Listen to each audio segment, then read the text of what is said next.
In Dangerous Liaisons, Uma Thurman plays a young lady who's been in a convent for 10 long years. This is a character, I guess, ripe for a conquest. Do you see the character as somebody who's bursting with life but's been corseted in? Yes, I do.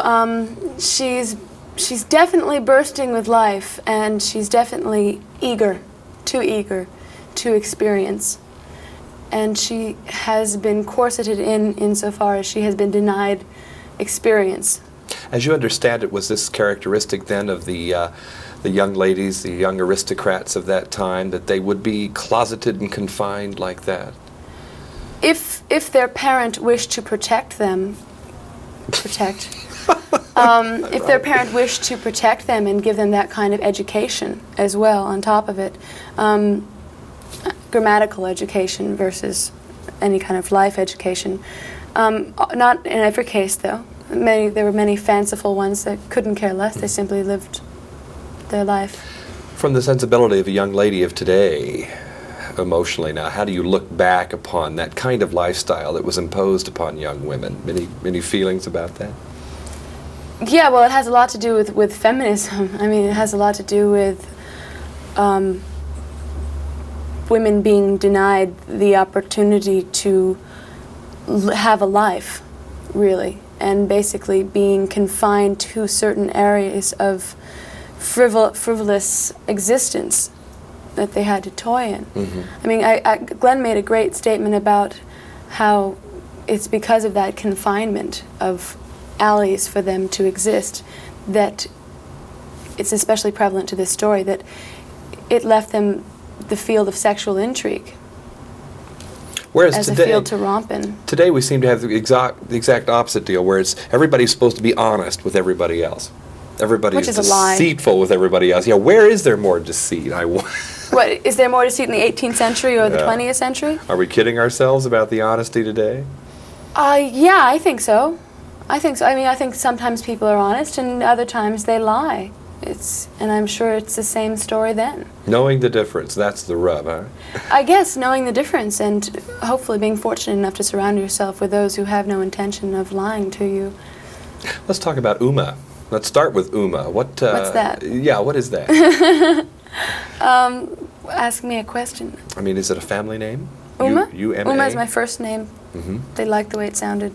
Really? Yeah. It was like a sound kind No, of thing. no. It's a name that is existing in every other country than this one, actually. So it's high time. Yes. The standard bearer. That's right. You're still very young, 17 or 18, correct? 18. Okay.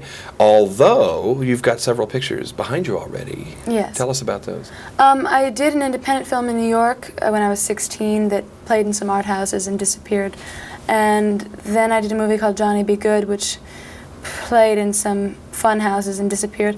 And then I did a movie called Adventures of Baron Munchausen, which has yet to be released and is being finished still. Very complicated movie. And that will come out this spring. And then Les Liaisons. Working with Terry Gilliam must have been a trip, huh?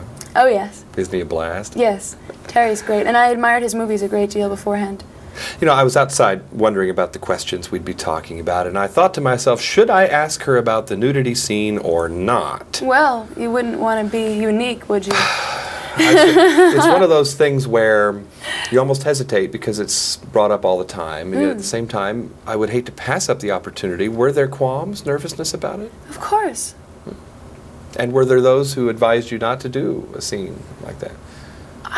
To tell you the truth, people seem to be awfully affected by this scene. It didn't seem to me to be such an incredibly large issue at the time. I mean, it is difficult to do, yes. I wouldn't have done it if it wasn't for the fact that it's an important moment for that character. Absolutely. To be... She's almost abandoned at that point. Well, yes, she goes that far, and that's a crucial statement about her journey, because it's her last step. And before lots of other things happen to her. But it seemed to me part of this story, and I had such respect for this story. It didn't seem to me exploitative or ugly or cheap. So, in conclusion, let's reverse this. Instead of taking the clothes off, let's put them on. Have you ever had occasion to wear such gowns and fabrics as this before in a role? Never like this exactly. No, Munchausen was also 18th century, but it was very different, very And bizarre. How much preparation time did you have to have for some of those outfits? I think I had several trips to London for fittings and so on. Jim Atchison was the costume designer who did the costumes for Last Emperor, so they're just beautiful, and he did a beautiful job. And then on the set, how much time did it take to... Every day, well, in the beginning it took longer, and as time went on, it sped up slightly. But the lacing is the difficult thing. I mean, Yeah? yeah, well, they're all laced individually, like a shoelace that's that long. So, and each time you have to, it's not like your shoes, you can just slip it on and pull.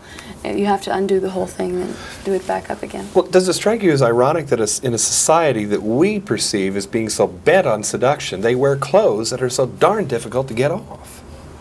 Well, they're very difficult to get off, and that was a very funny aspect, actually, of the whole thing. There's something very beautiful about it, though. Something incredibly beautiful about the way it's terribly uncomfortable, and women suffered a great deal because of the way they had to dress, but something beautiful about it. There are many, many poems written about the décolleté Yes. of the classic décolleté, its effect, the long necks, and so on. Uma Thurman, it's been a pleasure to meet you. Thank you very much. She is in Dangerous Liaisons, and we're here in Los Angeles. I'm John Tibbetts for KCTV5.